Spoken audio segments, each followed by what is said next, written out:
Welcome back to Whispers of Wisdom. Here you'll find stories with life lessons. Don't forget to drop your country in the comment section. So let's begin. Once upon a time, in a land surrounded by emerald green valleys and snow-capped mountains, there lay a kingdom known as Mehranpur. It was a prosperous land where rivers ran clear as crystal and fields of golden wheat swayed under the gentle breath of the wind. The people of Mehranpur were hard-working and loyal, yet their happiness often depended on the mood of their rulers.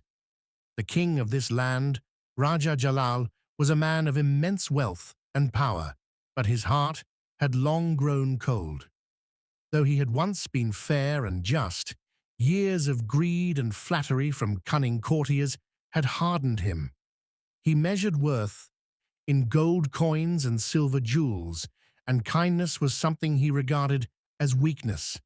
His subjects feared him, for he punished even the smallest mistakes with cruelty. Among the common folk of Mehranpur lived a humble young man named Ahsan.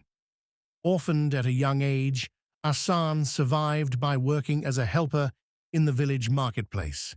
He carried baskets for the elderly, fetched water for weary travelers, and mended broken tools for farmers.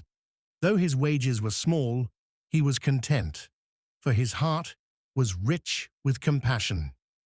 Every creature, be it man or animal, felt warmth in his presence. One morning, as the first rays of dawn kissed the horizon, Ahsan set out toward the forest to gather firewood for an old widow who could no longer walk far. He carried nothing but a rope and a small axe, humming a tune to himself. In the dense forest, where shadows played tricks with the eyes, Ahsan heard a faint cry. At first, he thought it was the wind sighing through the trees, but as he listened closely, he realized it was a whimper of pain. He followed the sound and discovered a small deer caught in a hunter's cruel snare. Its leg was bleeding, and its eyes shone with fear. Ahsan's heart ached. He knelt beside the trembling creature and whispered soothingly, "Do not fear, little one. I will not harm you carefully." He cut the rope of the snare and freed the deer. The animal stumbled, then looked back at Ahsan with gratitude before limping into the woods. Most villagers would have left the deer, for snares were common, and hunters were unforgiving if their traps were disturbed. But Ahsan could not bear to see suffering, no matter the risk.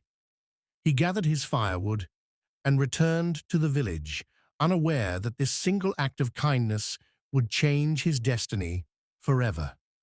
Days passed, and word spread that the king was organizing a grand contest. A precious jewel from the royal treasury had been stolen, and the thief had vanished into the wilderness. Furious, Raja Jalal announced that whoever found the jewel and returned it would be richly rewarded. However, those who failed would face severe punishment. Many villagers trembled at the thought, for the king was known for his merciless temper. Ahsan paid little attention to such matters. His world revolved around helping others, not chasing wealth. Yet fate had other plans. One evening, as Ahsan rested beneath a banyan tree, a weary traveler approached him. The man's clothes were torn, his face pale with hunger. Without hesitation, Ahsan offered him the small loaf of bread he carried and shared his flask of water. The traveler ate with gratitude and revealed his story. He was no ordinary wanderer, but a messenger from a far-off land. Thieves had attacked him near Mehranpur, stealing not only his supplies, but also the sacred jewel he was carrying as a gift to Raja Jalal. Ahsan's eyes widened. The missing jewel. But instead of rushing to claim glory, he simply said, "Rest here, friend. I will help you recover what was lost." Guided by compassion rather than ambition, Ahsan set off into the forest that night. The moon hung low, silvering the leaves. Hours passed until he reached a clearing where rough voices echoed. Hiding behind a tree, Hassan saw a band of thieves gathered around a fire. At their feet glittered the stolen jewel, glowing like a captured star. Most men would have panicked or returned for guards, but Hassan's heart urged him to act wisely. Silently, he crept closer, noticing a cage nearby. Inside the cage, shivering with fear, was the same little deer he had once freed. The thieves had captured it, planning to feast on its flesh. Hassan's heart burned. He could not abandon the helpless creature again. With courage, he waited until the thieves grew drunk on wine and laughter. Then, with swift hands, he cut the cage open and freed the deer.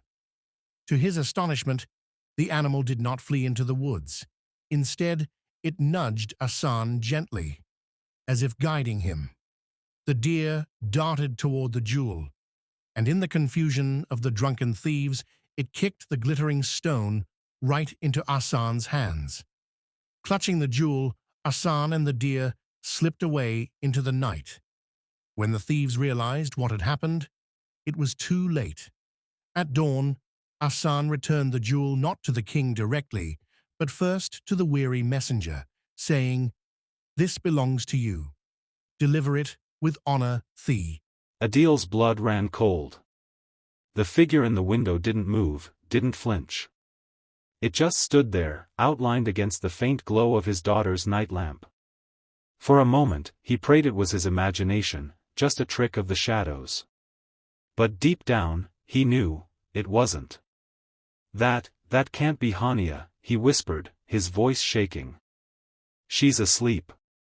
Aisha's hands tightened on the wheel. I told you not to look, she hissed, her voice breaking.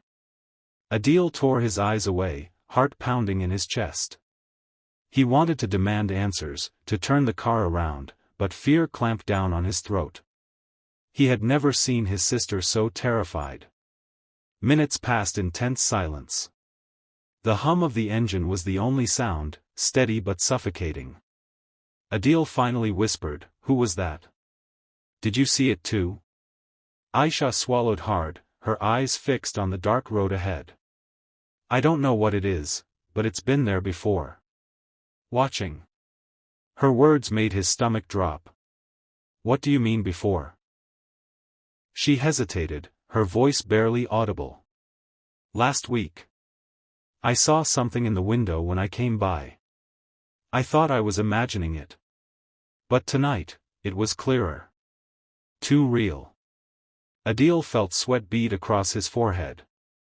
The thought of something, or someone, standing in his daughter's room made his hands tremble. He turned back one last time, desperate to catch another glimpse, but the house was already fading into the night. Still, the image was burned into his mind, that still, unblinking figure, standing exactly where his little girl should have been. For the first time in years, Adil wished the night would end quickly. Because whatever was in that window, was waiting for them. By morning, the fear of the night clung to Adil like a shadow. He hadn't slept. Every time he closed his eyes, he saw the figure in Hania's window, still, silent, waiting. Aisha begged him not to go back, but he couldn't stay away. His daughter was in that house. When the sun rose, Adil returned. The house looked ordinary, peaceful even, as though the night before had been a nightmare spun by his mind. He pushed the front door open slowly, the hinges creaking. "Hania," he called softly. No answer. The air inside felt different, cold, heavy, almost suffocating. He climbed the stairs, every step louder than it should have been. At her bedroom door, his hand shook before he turned the knob. The room was quiet. Sunlight spilled in through the window, illuminating her toys neatly stacked in the corner. His daughter was still asleep, breathing softly in her bed. Relief washed over him, but it didn't last long. On the small desk by the window, something caught his eye. A leather-bound journal. It wasn't hers. He knew every book she owned, and this one was too old, its cover worn and stained. Curiosity pulled him closer. He opened it carefully. Inside were strange scribbles, jagged drawings of eyes staring out from the pages. Words in a language he didn't recognize snaked between the sketches, angry and chaotic. One phrase, however, was scrawled in shaky English: "It watches through the glass." Adil's stomach tightened. His hands trembled as he flipped more pages. Each drawing showed the same thing: a dark figure standing at a window. Just then, behind him, Hania stirred in her sleep. He froze, clutching the journal. Because for a split second, he thought he saw a shadow move across her wall. Adil couldn't shake the images from the journal. The drawings of the shadowed figure felt too close, too real. That night, after making sure Hania was asleep, he slipped out, the journal tucked under his arm. He needed answers. He drove to the edge of town, where an old historian lived, Professor Rahman, a man known for collecting forgotten stories and strange folklore. The old man greeted him at the door with tired eyes that seemed to have seen too much. When Adil placed the journal in his hands, Rahman's face drained of color. "Where did you find this?" he whispered. "In my daughter's room," Adil replied nervously. The professor opened the journal, running his fingers over the pages as though they carried weight. "This is no ordinary book. These marks, they are warnings. Old families used them to document encounters with something they called the Watcher." "The Watcher?" Adil repeated, his voice uneasy. Rahman nodded grimly. "A shadow that attaches itself to bloodlines. It waits by windows, feeding on fear. The more you notice it, the stronger it becomes. And once it chooses a child," he stopped, shutting the book firmly. "What happens then?" Adil demanded. The old man's eyes met his. "The family must leave. Abandon the house. Or lose what they love most." Adil's chest tightened. The thought of leaving his home, his memories, everything he'd built, it felt impossible. But the thought of losing Hania was far worse. As he left the historian's house, the woods loomed dark on either side of the road. The trees seemed to lean closer, whispering secrets he wasn't ready to hear. And just as his headlights swept past the tree line, Adil saw it. A figure. Standing between the trees. Watching. For days, Adil tried to ignore it. He shut the curtains, left lights on through the night, and kept Hania close. But the feeling never left, the sense of being watched. Every time he passed by her bedroom, he swore he saw movement at the window, even when it was closed. One evening, the silence of the house shattered with a scream. Adil bolted up the stairs, his heart pounding in his throat. Hania's door stood wide open, curtains flapping wildly though the window was fully unlatched. Her bed was empty. "Hania." His voice cracked as he called for her. The walls swallowed his words. Panic surged through him as his eyes landed on the desk. The journal lay open to a fresh page, one that hadn't been there before. Scrawled in black ink were 4 chilling words. "You should have left." Adil's knees weakened. He felt the world spin. "Adil." Aisha rushed in behind him, her face pale as ash. Together they searched the house, but Hania was gone. No footsteps on the stairs, no sound of a door opening. It was as if she had vanished into thin air. Then Aisha noticed something, the faint outline of small footprints on the floorboards, marked in a thin layer of dust. They weren't leading out of the house, but toward the woods. Without thinking, Adil grabbed a flashlight and ran.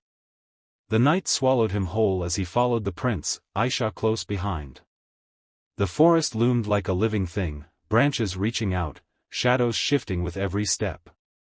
The deeper they went, the colder it grew, their breath fogging in the air. But one thing was certain, someone, or something, was leading them.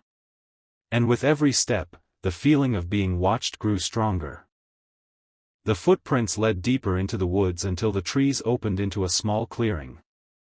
At its center stood an abandoned house, its windows shattered, its walls leaning as though exhausted by time. Adil felt his breath catch. Hania's footprints ended at the broken door. With trembling hands, he pushed it open. The air inside was stale, thick with dust, but what struck him most were the walls. Every inch was covered in mirrors, tall, cracked, smeared with age. They reflected the dim glow of his flashlight in 100 broken fragments. Adil, Aisha whispered, clutching his arm. Look. In the mirrors, their reflections stared back, except they weren't alone. Behind them, in every reflection, stood a figure. Tall. Shadowed. Its face obscured. And with every blink, it was closer. Adil spun around, but the room was empty. Only the mirrors showed the truth. Hania, he shouted desperately. His voice echoed, bouncing between glass and wood. Then, from the far corner, he heard it. A soft sob. He rushed toward it and found his daughter crouched on the floor, tears streaking her face. He pulled her into his arms, whispering, "It's okay, I've got you." But in the mirrors, it was not okay. The Watcher loomed right over them, its hand reaching out. Adil realized then what Rahman had meant: the more you saw it, the stronger it became. And here, surrounded by mirrors, it was everywhere. He looked at Aisha, then at Hania, and made a choice. Handing the flashlight to his sister, he whispered, "Take her. Run."